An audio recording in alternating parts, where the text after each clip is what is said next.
bonjour et vous êtes toujours sur les ondes de LMTV. Bienvenue sur votre émission Parole de vie. J'aimerais aujourd'hui vous parler de ce thème de comment sortir, poser cette question, comment sortir du découragement. On va prendre l'exemple du prophète Élie. La Bible nous raconte un petit peu son histoire dans 1 Roi, chapitre 19, et je commence la lecture au verset 1er. 1 Roi, chapitre 19, au verset 1er jusqu'au verset 15. Akab, donc le roi, rapporta à Jézabel tout ce qu'avait fait Élie et comment il avait tué par l'épée tous les prophètes. Jézabel envoya un messager à Élie pour lui dire que les dieux me traitent dans toute leur rigueur si demain, à cette heure, je ne fais de ta vie ce que tu as fait de la vie de chacun d'eux. Élie, voyant cela, se leva et s'en alla pour sauver sa vie. Il arriva à Beer-Shéba, qui appartient à Juda, et il y laissa son serviteur. Pour lui, il alla dans le désert, où, après une journée de marche, il s'assit sous un genêt et demanda la mort en disant « C'est assez. Maintenant, Éternel, prends mon âme, car je ne suis pas meilleur que mes pères. » Il se coucha et s'endormit sous un genêt. Et voici un ange le toucha et lui dit « Lève-toi, mange. » Il regarda, et il y avait à son chevet un gâteau cuit sur des pierres chauffées et une cruche d'eau. Il mangea et but, puis se recoucha. L'ange de l'Éternel vint une seconde fois, le toucha et dit « Lève-toi, mange, car le chemin est trop long pour toi. » Il se leva, mangea et but. Et avec la force que lui donna cette nourriture, il marcha 40 jours et 40 nuits jusqu'à la montagne de Dieu à Horeb. Et là, il entra dans la caverne et il y passa la nuit. Et voici, la parole de l'Éternel lui fut adressée en ces mots « Que fais-tu ici, Élie ?» Il répondit « J'ai déployé mon zèle pour l'Éternel, le Dieu des armées, car les enfants d'Israël ont abandonné ton alliance. Ils ont renversé tes autels et ils ont tué par l'épée tes prophètes. Je suis resté, moi, seul, et ils cherchent à m'ôter la vie. » L'Éternel dit « Sors et tiens-toi dans la montagne devant l'Éternel. » Et voici, l'Éternel passa, et devant l'Éternel, il y eut un vent fort et violent, qui déchirait les montagnes et brisait les rochers. L'Éternel n'était pas dans le vent. Et après le vent, ce fut un tremblement de terre. L'Éternel n'était pas dans le tremblement de terre. Et après le tremblement de terre, un feu. L'Éternel n'était pas dans le feu. Et après le feu, un murmure doux et léger. Quand Élie l'entendit, il s'enveloppa le visage de son manteau. Il sortit et se tint à l'entrée de la caverne. Et voici, une voix lui fit entendre ces paroles. « Que fais-tu ici, Élie ?» Il répondit « J'ai déployé mon zèle pour l'Éternel, le Dieu des armées, car les enfants d'Israël ont abandonné ton alliance. Ils ont renversé tes autels, et ils ont tué par l'épée tes prophètes. Je suis resté, moi, seul, et ils cherchent à m'ôter la vie. » Et l'Éternel lui dit, « Va, reprends ton chemin par le désert jusqu'à Damas, et quand tu seras arrivé, tu oindras Hazaël pour roi de Syrie. Amen. » Voilà un texte étonnant des Écritures, parce que le témoignage d'Élie est paradoxal. Voilà un homme, mais au fond, pas si rare que ça. Voilà encore une fois la parole de Dieu qui nous dévoile la vérité sur l'être humain. J'aime lire la parole de Dieu parce que la parole de Dieu est la vérité. Elle nous raconte tout. Nous voyons Élie, nous voyons les exploits d'Élie, et puis la Bible nous montre le cœur d'Élie, nous montre aussi ses découragements. Là, nous voyons un Élie qui est paradoxal. Élie, ça signifie « mon Dieu est l'Éternel ». Et quand même, Élie, c'est un homme consacré, c'est un homme engagé, un homme qui va être un instrument puissant entre les mains de Dieu, à tel point que même le roi Akab va avoir peur. Il va dire à sa femme Jézabel, mais voilà, il a tué par l'épée tous les faux prophètes, 850 faux prophètes de Baal et d'Astarté. Le feu de Dieu est descendu et Dieu s'est manifesté sur quelque part la parole d'Élie. Élie est monté au créneau. Donc Élie, c'est un homme de Dieu, un homme utile, un homme dont Dieu va se servir d'une manière puissante. Et puis, à ce moment-là de sa vie, voilà que Jézabel envoie un message à Élie. Jézabel, la femme du roi. On est impressionné quand même. Et voilà que cette femme, il a tenu tête, Élie quand même, à 850 prophètes de Baal et d'Astarté. Il tient tête devant ces prophètes, ces faux prophètes. Et il leur tient tête. Et voilà que quelque temps plus tard, voilà la parole d'une femme va complètement l'anéantir. Il va chercher à sauver sa vie. Il va se sauver. Et il va même demander à Dieu, c'est assez, prends mon âme, je ne suis pas meilleur que mes pères. Et il va s'endormir. Il s'arrête là. C'est ce qu'on appelle passer par une profonde dépression. On dirait aujourd'hui même un burn-out, c'est-à-dire une dépression due à un problème professionnel. On a l'impression que c'est ça. Il passe par un burn-out. Et on va voir comment Dieu va arracher Élie à la caverne de la dépression. Et ce message, il s'adresse à toutes celles et ceux qui ont besoin de relèvement, qui ont besoin d'encouragement, qui passent peut-être par un temps de dépression, par un temps de burn-out, qui sont fatigués, qui sont lassés. Ce message s'adresse à vous. Et puis il s'adresse aussi à ceux qui connaissent quelqu'un dans cette situation-là, afin de vous donner des outils, afin de vous permettre d'aider la personne qui se trouve dans cette situation, qui peut-être de ces gens qui ont chuté. Un enfant de Dieu, parfois il lui arrive, c'est pas bien, mais c'est comme ça, c'est une réalité. Parfois de chuter. Comment se relever d'une chute, de la fatigue? Parfois ça peut être l'usure, peut-être qu'Élie était usé, fatigué, des chocs parfois qui nous arrêtent, comme des murs. En tout cas, nous remarquons qu'Élie, il s'écroule. 1 Roi chapitre 19, verset 4, pour lui, il alla dans le désert, où après une journée de marche, il s'assit sous un genêt et demanda la mort, en disant « C'est assez, maintenant Éternel, prends mon âme, car je ne suis pas meilleur que mes pères. » C'est fini pour lui, il s'arrête, il s'assoit au pied d'un arbre, sous un genêt, et voilà qu'il demande la mort à Dieu. C'est terminé. Pourtant, tout avait bien démarré.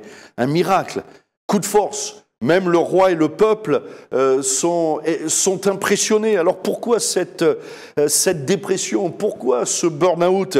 Certainement la fatigue due à la pression, c'est possible. Mais il y a une raison principale.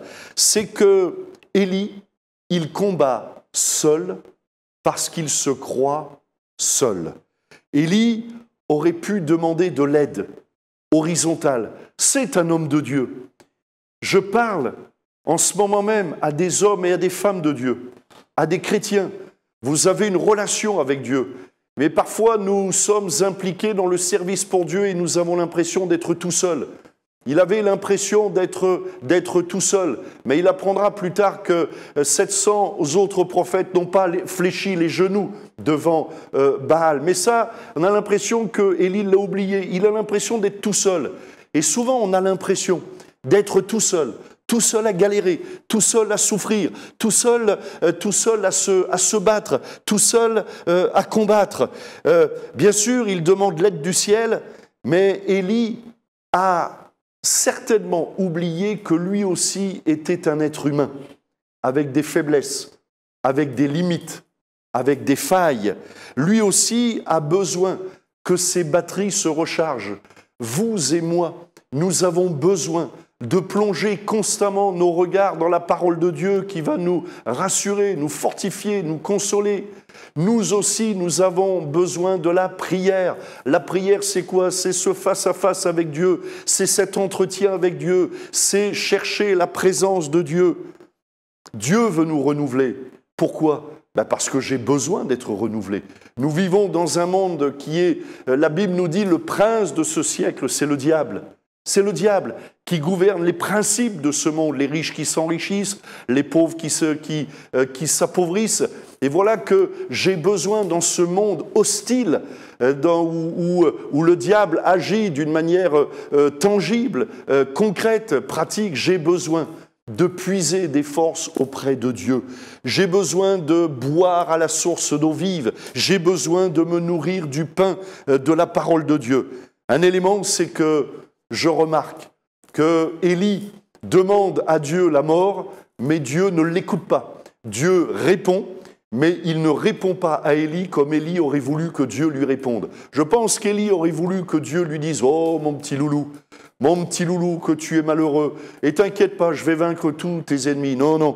Mais Dieu ne l'abandonne pas pour autant. Parfois, Dieu ne nous parle pas ou ne nous répond pas comme nous souhaiterions que Dieu nous réponde. Mais qu'est-ce que Dieu va faire? Dieu, regardez bien, c'est impressionnant la Bible, hein? Dieu va envoyer un ange avec un gâteau sur une pierre chauffée avec une cruche d'eau. Et Dieu va lui dire « mange et bois ». En quelque sorte, Dieu lui dit « allez, tais-toi, tais-toi, arrête de dire n'importe quoi ». Parfois, quand on est dans la souffrance, dans la douleur, dans le découragement, on a tendance à dire des mots qui n'encouragent pas la foi. Et donc Dieu lui dit en quelque sorte, au lieu de parler avec ta bouche, mange. Mange. Pendant que tu mangeras, au moins tu ne diras pas n'importe quoi. Et pendant que tu mangeras, eh bien tu vas te renouveler. Et on a besoin parfois de nous taire. On a besoin d'ailleurs devant la ville de Jéricho. La Bible nous dit que Josué, eh bien ils ont tourné pendant 7 jours. Si vous lisez bien le texte, il ne fallait pas dire un mot. C'est qu'au 7e tour du 7e jour, qu'ils ont pu crier, louer Dieu. Mais d'abord, il fallait se taire. Mange. Bois, c'est pas le temps de parler, c'est le temps de se nourrir. Il y a un temps pour tout sous les cieux. Et il y a un temps pour se placer devant Dieu. Il y a un temps pour lire la parole de Dieu. Il y a un temps pour se nourrir des gâteaux de Dieu, des bénédictions de Dieu. Il y a un temps pour se désaltérer à la source d'eau vive. Et c'est ce qu'Élie va faire. Vous avez remarqué donc que Dieu n'abandonne pas Élie. Dieu ne laisse pas Élie au bord du chemin, Dieu ne l'abandonne pas, Dieu n'en a pas fini avec Élie. Vous remarquez qu'à la fin du texte, d'ailleurs, Dieu va lui dire « Allez, maintenant tu vas reprendre ton chemin et tu vas oindre un roi, j'en ai pas fini avec toi. » Tant que Dieu ne nous a pas dit que c'était fini avec nous, eh bien Dieu n'en a pas fini avec nous. Et donc, Dieu lui dit, et remarquez bien 2 fois, hein, puisque Élie va manger une première fois, et puis il va se recoucher. Parfois, voilà, c'est pas instantané. Le relèvement n'est pas toujours instantané. Nous, on aimerait que ça se passe d'une manière instantanée. On est à l'époque des fours à micro-ondes et on voudrait que la pizza soit cuite avant d'être faite. Mais non, parfois ça prend du temps. Et donc, il a fallu, le lendemain matin, il a fallu remanger du gâteau, reboire. Et peut-être dans ta vie, ça va prendre un petit peu de temps. Il y a des choses qui doivent s'établir, des choses qui doivent mûrir. Et ça va prendre du temps, peut-être 1 fois. Peut-être 2 fois. En tout cas, ce que je remarque, c'est qu'au bout de la 2e fois, eh bien, Élie va reprendre des forces. Et là, Élie, là, pour le coup, on ne peut plus l'arrêter. Il va avoir, avec la force que lui donne à cette nourriture, au verset 8, il va marcher 40 jours et 40 nuits. Là, Élie, il a repris des forces. Et il va aller même au-delà, j'allais dire presque des limites humaines. Voilà que la nourriture de Dieu, elle nous permet de saisir des promesses que nous n'envisagions pas avant. Nourrissez-vous de la Bible, cherchez la parole de Dieu, cherchez la présence de Dieu. Alors, quelle est la solution pour le relèvement? Bien sûr, j'ai besoin de cette nourriture. Bien sûr, j'ai besoin de cette cruche d'eau, de la vie du Saint-Esprit en moi. Et puis, il y a une solution. Donc, 1 Roi 19, verset 8 nous dit « Il se leva, mangea et but. Levez-vous, mangez, buvez. » Là, on a compris, on comprend. Et avec la force que lui donna cette nourriture, il marcha 40 jours et 40 nuits jusqu'à la montagne de Dieu à Horeb. Ayez dans vos foyers une montagne, votre chambre, un lieu où vous priez, un lieu où vous passez du temps. Une montagne, c'est aussi un lieu et aussi un moment, le matin, le soir, un moment où nous allons à la montagne de Dieu. un moment où nous allons à la montagne de Dieu, un moment où je vais me retrouver devant Dieu. Donc Dieu l'envoie à Horeb. Horeb, c'est la montagne du buisson ardent, c'est la montagne de la révélation de Dieu. C'est peut-être même là, dans cette même caverne, peut-être, que Moïse a vu Dieu, Exode 33. Et donc Dieu va parler au travers de 4 éléments, comme 4 étapes. On va y voir une série de manifestations, une série d'événements. La première, c'est un vent violent. Un vent qui chasse la poussière, c'est ça le vent. Le vent, ça chasse la poussière, comme une image de ce vent qui veut souffler dans nos vies, chasser le péché, chasser la souillure, chasser les mauvaises habitudes, chasser les mauvais mots, au lieu de dire n'importe quoi. Je me nourris de la parole de Dieu pour parler comme un homme, comme une femme de Dieu. Le vent va chasser la salissure, nettoyer. Le vent aussi va nous obliger à nous enraciner. Je vais être obligé, si le vent souffle, de m'enraciner sur la parole, sur les promesses de Dieu, pour ne pas me laisser emporter à tout vent, à n'importe quel vent de fausses doctrines. C'est ce vent qui va remettre les priorités au bon endroit, le vent qui va nous ramener à la prière, sur nos genoux. C'est le vent enlève tout ce qui est léger, qui n'a pas de poids, et ne va demeurer que ce qui est lourd, dense, épais, important. Après le vent violent, il va y avoir un tremblement de terre. Le tremblement de terre, c'est l'image de la destruction de tout ce sur quoi nous pourrions avoir fondé notre vie.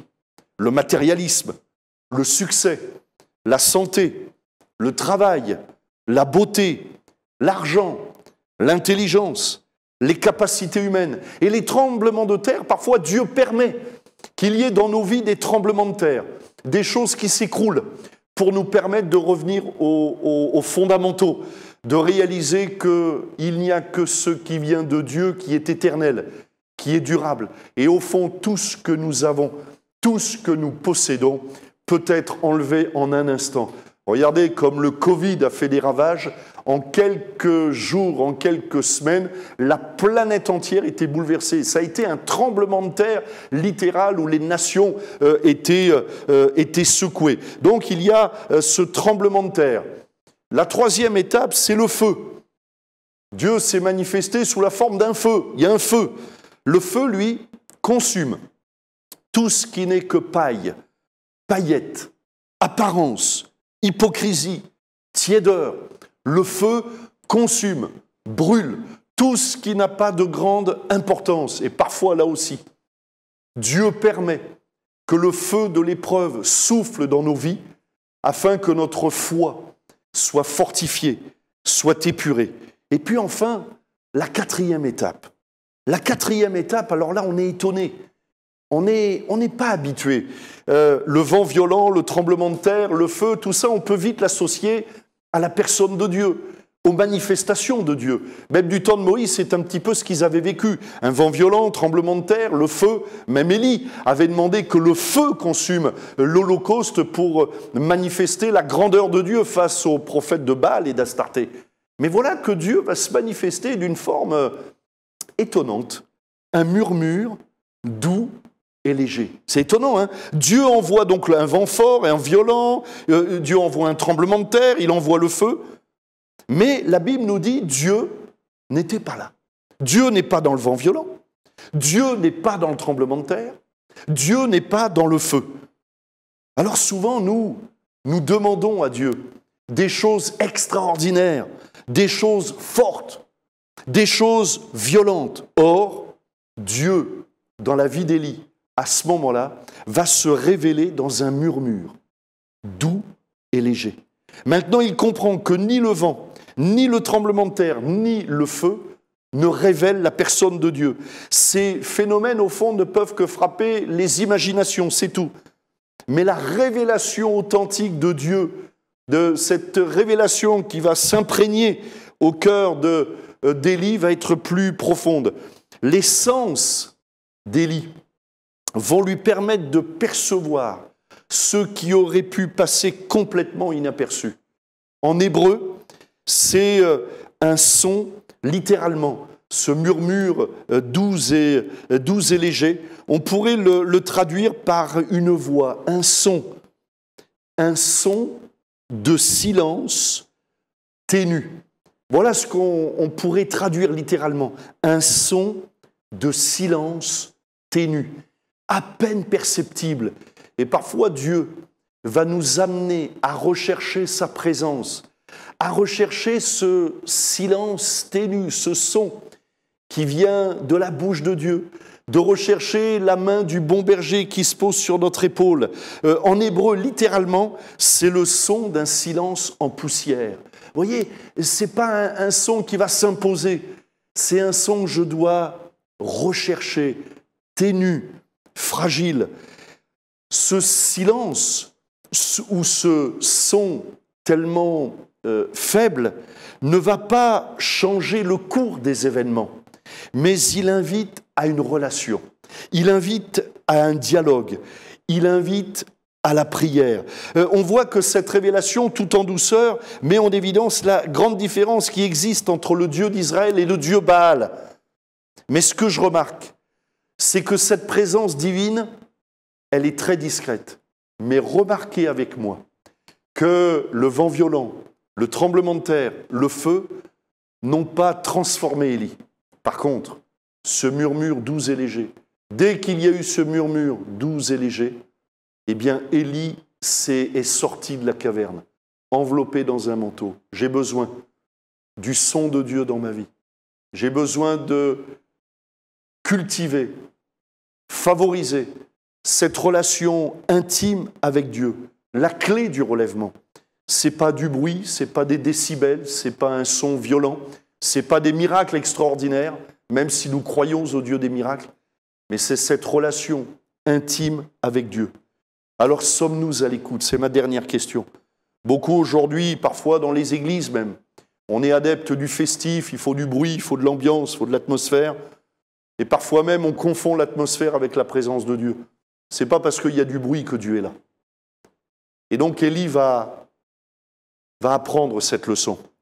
Moi j'ai remarqué que les grands miracles au fond nous permettent de réaliser qu'il y a un Dieu, mais ça ne transforme personne. Nos vies, frères et sœurs, ta vie sera transformée par une relation intime avec Dieu. Est-il ton ami fidèle? Peux-tu reconnaître la voix du bon berger quand il te murmure à l'oreille?